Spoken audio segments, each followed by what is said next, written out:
So day 7 has just ended at the 2025 World Darts Championship. I'm going to go through all of the afternoon session results and the evening session results and sort of give my opinions and sort of reactions to it. As always, make sure you smash a like on the video, subscribe, follow, all that good stuff. Let's get into the video.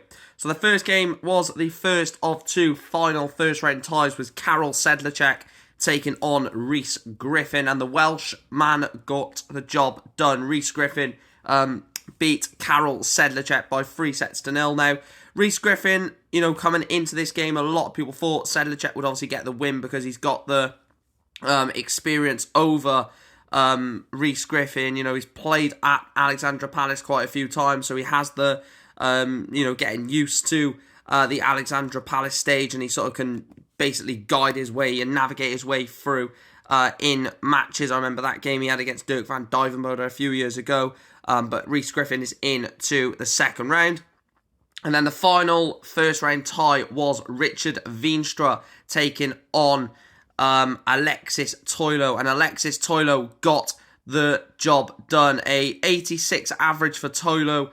It wasn't really the best of games. Only 5 180s between the whole match between two players. It was pretty much a poor game in terms of the standard, but Alexis Toilo got the job done, and he is into the second round. From this point on, it is only second round games. So we start off with the first second round of the day. Brendan Dolan 3, Lock Yin Lee 0. A good performance from Brendan Dolan, 92 average.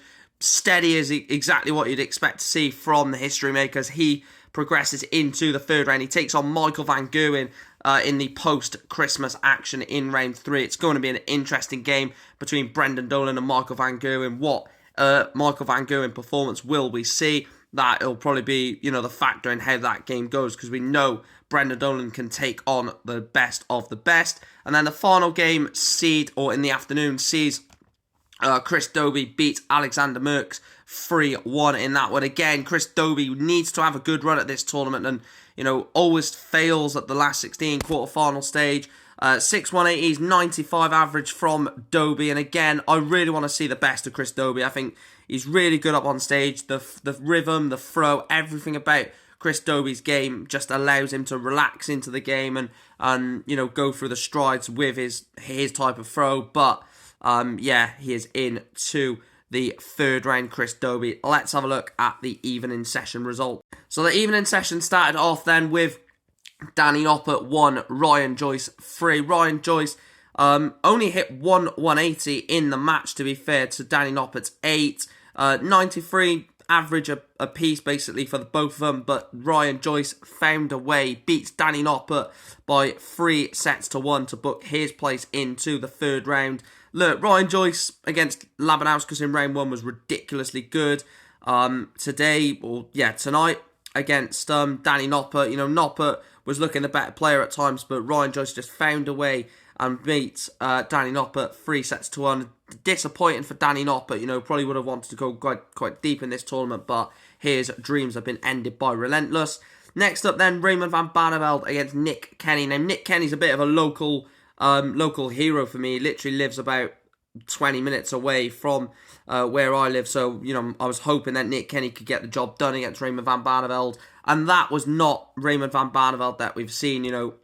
He just looked lost on the stage. He didn't look like the Raymond van Barneveld that we've been used to seeing. He was miles off it in a lot of the games, missing big darts at big doubles. And Nick Kenny got the job done. And Nick Kenny played really well in that game. He'd done it against Stowe Bunce in round 1, beat Bunce 3-0. And he only dropped the set against Raymond van Barneveld to book his place into the third round of the World Darts Championship. The closest or the furthest he's ever gone in this tournament. However, it is Luke Humphreys that awaits him in the next round. But that'll be interesting to see how Nick Kenny gets on. The penultimate game, and wow, what a performance. Luke Littler 3, Ryan Meikle 1. I don't need to say anything more about Luke Littler, to be honest. 100 average, 10 180s thrown. Set 4, I think it was. It was 100 and... I think it was something stupid like 140 average, which is absolutely insane for a 140.91 average. He threatened to hit the 9 data twice, missed double 12. Littler is a joke. You know, Ryan Meikle played really well in that game, and Ryan Meikle probably is walking away from that game thinking, there's not much more I can do. 91 average, played well, missed a couple of opportunities, granted, but, you know, even at 1-0, he got it back to 1-1, and then Littler just went on absolute surge. That fourth set and 140 average is just absolutely ridiculous. Luke Littler is into the third round of the World Darts Championship.